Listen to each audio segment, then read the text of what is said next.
उसका मोदी का बाप है वो। उसने कहा नहीं कि किसी के बाप में हिम्मत नहीं जो मुझे गिरफ्तार कर ले, तो मोदी के बाप को भी गाली दी है उसने। हाँ हाँ, और ये राजनेता इतने होते हैं कि कुर्सी के लिए ये गधे को भी अपना बाप बना।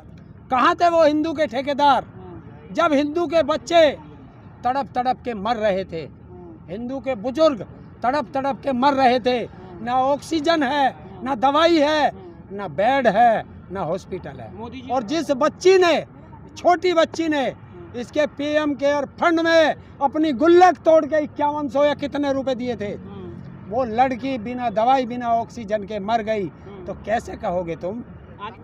और प्राइवेट पे इतना जोर क्यों दे रहा अपने रिश्तेदारों पे? हैं? अरे सीधा कह दे अंबानी लगाओगा, अडानी लगाओगा। प्राइवेट का नाम ले रहा है और रिश्तेदारों को फल फुला रहा है। लेकिन योगी के अलावा हिंदुत्व का कोई बड़ा चेहरा नहीं दिखता उत्तर प्रदेश में। यार हिंदुत्व का तो कोई है ही नहीं। योगी कहाँ हिंदुत्व का? कौन कह रहा है? उसके उसमें सारे हिंदुत्व का अपमान हुआ है उत्तर प्रदेश में। कौन कह रहा है हिंदुत्व का चेहरा? योगी जी तो गांव-गांव गए हैं, सर्वे किया, क्या बात कर? कौन से गांव गए हैं? कहाँ नहीं गए? कौन से गांव गए? मुझे बताइए। हाथरस गए? हाथरस गए? कोरोना जहाँ हिंदू की बेटी गई है वहाँ गए? या प्रयागराज गए जहाँ हिंदुओं की लाशें गंगा में बह रही थी? वहाँ कानपुर में गए जहाँ वो गंगा के किनारे उनके सबके शमशान घाट बन गए? फिर हिंदुत्व कहाँ रह गया? लेकिन कुछ ऐसे समाचार आए थे सोशल मीडिया पर कि वो जो लाशें हैं ना, वो नाइजीरियन लोगों की हैं। तो अगर गंगा नाइजीरिया में बहती होगी तो वहाँ की होगी। गंगा नाइजीरिया से निकली है या नाइजीरिया में जाके गिरी है? सरकार को बदनाम करने की कोशिश की जा रही है ऐसे। सरकार को बदनाम नहीं है, सरकार अपनी बदनामी छुपा रही है। ये बदनामी को छुपाने का तरीका है कि जब वो गुजर गए, किसी के परिवार के लोग, उनके पास अंत्येष्टि करने का पैसा नहीं था, तो सरकार कम से कम अपने पैसे से अंत्येष्टि तो करा देती उनकी, कि गड्ढा खुदवाया और जेसीबी से डलवाया और मिट्टी डलवा दी। हरेंद्र जी, सबसे बड़े जो संगठन बोला जाता है आरएसएस, उसके जो सरसंघ चालक हैं भागवत साहब, वो कहते हैं कि जीवन मरण तो चलता रहता है, जो चले गए वो अपनी जगह से ही चले गए हैं, ऐसा हल्का बयान दिया उन्होंने। तो उसको बोलो कि ये राज भी आते जाते रहते हैं, ये कोई परमानेंट कुर्सी है इनकी? तो फिर इससे इतना लगाव क्यों? सत्ता बदलनी है या चेहरा बदलना है किसी भी स्टेट में, संघ के पदाधिकारी सबसे पहले आगे आ जाते हैं। लेकिन जब ये महामारी आई हमारे देश में कोरोना की, उन्होंने कहीं कोई ना तो कहीं ऑक्सीजन सिलेंडर दिए, ना कोई ऐसी दवा का कहीं प्रबंध कराया उन्होंने। वो कहते हैं कि हम तीन मिनट में सेना तैयार कर देंगे बॉर्डर पर। देखिए, ये चमड़े की जुबान है, इससे कुछ भी बोल दो। यहाँ से अमेरिका की बात 1 मिनट में कह दोगे, लेकिन जब प्रैक्टिकल आता है तो इनका कोई पता नहीं चलता कि ये कहाँ हैं। और कहाँ थे वो हिंदू के ठेकेदार कि जब हिंदू लोग, मैं आज हिंदू की बात करिए तो इसलिए कह रहा हूँ, वैसे मैं किसी धर्म जाति पर विश्वास नहीं रखता। कहाँ थे वो हिंदू के ठेकेदार जब हिंदू के बच्चे तड़प तड़प के मर रहे थे, हिंदू के बुजुर्ग तड़प तड़प के मर रहे थे? ना ऑक्सीजन है, ना दवाई है, ना बेड है, ना हॉस्पिटल है। मोदी जी तो बोले कि हमने बहुत सही से केंद्र ने काम किया है, थोड़ा बहुत राज्य से चूक हुई है, अब वो अपने कंट्रोल में करके वो भी ठीक हो जाएगा। कैसे देखते हैं? देखिए, जिस टाइम पीक आई, मोदी जी कहाँ थे? कहाँ थे? बताइए, केंद्र सरकार कहाँ थी? मोदी सरकार कहाँ थी? उसके कोई मंत्री आया हो बाहर? अरे उत्तर प्रदेश को, मैं आज उत्तर प्रदेश में खड़ा हूँ, यहीं की सुन लीजिए। यहाँ के विधायक हाथ जोड़ गए, मोदी जी को लेटर लिख रहे हैं कि मोदी जी, वो से योगी को, कि योगी जी हमें एक बेड दिलवा दीजिए। अरे जब विधायकों को यहाँ बेड नहीं है, और मोदी का सबसे ज्यादा चहेता जो मोदी को फॉलो करता था, और मोदी भी उसको फॉलो करते थे, जब उसको कोरोना हुआ, मोदी को टैग करके उसने ऑक्सीजन मांगी, नहीं मिली।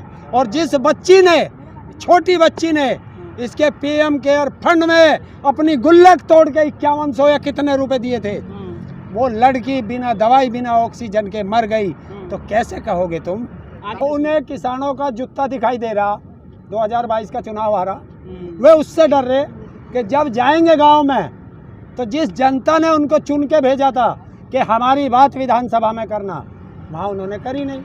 तो अब उन्हें पिटने का डर है जनता से। क्या था मैनेजमेंट? करें तो व्यवस्था की बात करें तो केंद्र सरकार ने बोला है, राज्य सरकार नहीं कर पाई। तो क्या लगता है केंद्र सरकार ज्यादा अच्छा कर तो जाएगी या राज्य फिर? तो केंद्र सरकार में बैठे क्यों? हाँ। पीएम केयर फंड लेगा तू, जनता से चंदा लेगा तू, और व्यवस्था करूंगा मैं। ये बहुत अच्छी बात है। पीएम केयर फंड से कोई हॉस्पिटल बना है, और कहता है कल आके कह रहा था ना, क्योंकि इसको टीवी पे दिखना जरूरी है। अच्छा। हाँ, एक साल बाद अब चमक आने लगा। कल ये 3 बजे उठा हाँ। और उसे बुलाया वो मेकअप मैन को कि आइए मेरा मेकअप करो, 5 बजे मुझे टीवी पे आना है। और आया, करने क्या आया था? कह रहे हैं आज अर्थव्यवस्था पे बोलेगा, और अर्थव्यवस्था पे बोला, आके कहने लगा कि जो 25% ये राज्य खरीद रहे थे वैक्सीन, अब केंद्र ही देगा। मतलब इन्हें गुलाम और बना लिया अपना। लेकिन उसमें एक चीज तो वो है, जब वैसे कहते हैं केंद्र सरकार, मोदी जी कह रहे थे फ्री में वैक्सीन लगाएंगे, ये तो शुरू से पहले से।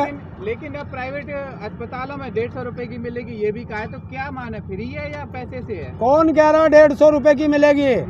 कौन कह रहा है? मोदी जी। अरे नहीं कह रहा, झूठ बोल रहा है। 150 रुपए तो चार्ज वो लेंगे अपना, वैक्सीन की कीमत लेंगे अलग से। और प्राइवेट पे इतना जोर क्यों दे रहा अपने रिश्तेदारों पे?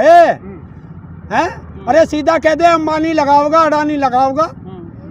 प्राइवेट का नाम ले रहा है और रिश्तेदारों को फल फुला रहा है। जनता ने चुन के भेजा है। पतंजलि जो खुला रहा पूरे कोरोना काल में, उस पे क्या कहेंगे आप? क्या पतंजलि के जितने भी स्टोर थे सब खुले हुए थे? खुलेंगे। हाँ। उसका मोदी का बाप है वो। अच्छा। उसने कहा नहीं कि किसी के बाप में हिम्मत नहीं जो मुझे गिरफ्तार कर ले।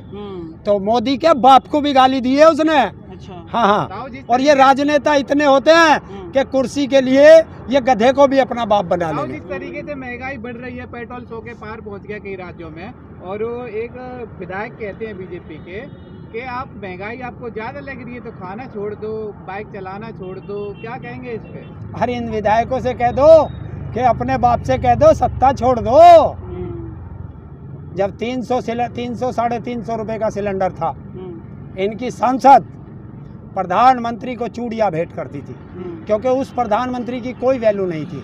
तब देश की गरिमा कम नहीं होती थी। और आज इन पर इससे मोदी सरकार से किसी भी व्यक्ति से सवाल करो तो कहते हैं कि भारत को बदनाम किया जा रहा है विदेशों में। अच्छा, एक बात है, उन्होंने ये भी बोला जो 4 साल पहले 50 लाख का घर खरीदा था वो आज 1 करोड़ का हो गया, तो वो अच्छी चीज नहीं लग रही आपको? महंगाई ज्यादा दिख रही है किस पे पैसे? खरीदेगा कौन? खरीदेगा कौन? उन्होंने बोला ना अगर तरक्की होगी, महंगाई तो थोड़ी बहुत तो बढ़ेगी ना, तो उसको थोड़ा देखिए ना, सबके साथ मिलके करिए उसको पे काम। तो तरक्की, हमारा घर, अच्छा, उसकी कीमत लगा दी, और हम कह रहे हैं कि हमारे अनाज की कीमत जो तने तय करी वही दे दे, उस पे नहीं दे रहा। मोदी जी तो रोज आके बोलते हैं हमने किसानों के लिए स्कीमें निकाली हैं, काम बढ़ाया है। कागजों में निकाली होगी। अच्छा, काम बढ़ा तो दिया, किसानों का काम बढ़ा दिया, सड़कों पे पड़े हैं, ये काम बढ़ाया। करीब 125 जो बीजेपी के विधायक हैं वो खिलाफ हो रहे हैं भाजपा के, योगी के। क्या कुछ बदलाव होने वाला है? तो उन्हें किसानों का जूता दिखाई दे रहा। 2022 का चुनाव आ रहा, वे उससे डर रहे कि जब जाएंगे गांव में तो जिस जनता ने उनको चुन के भेजा था कि हमारी बात विधानसभा में करना, वहाँ उन्होंने करी नहीं। तो अब उन्हें पिटने का डर है जनता से। कौन पीटेगा उन्हें? जनता जिसने वोट दी है, और कौन पिटेगा? लेकिन जो उत्तर प्रदेश के जो पॉपुलेशन है, जो वोटर हैं यहाँ पर, वो तो हिंदू धर्म पर और मंदिर पर वोट देते हैं, उन चीज़ों को गौर नहीं करते। देखिए, हाँ, हिंदू यहाँ पे धर्म जातिवाद ज़्यादा चलता है उत्तर प्रदेश के अंदर, लेकिन वो जाति और धर्म में बहुत ढहली है। इस बार ना कोई जाति में जाएगा ना कोई धर्म में जाएगा।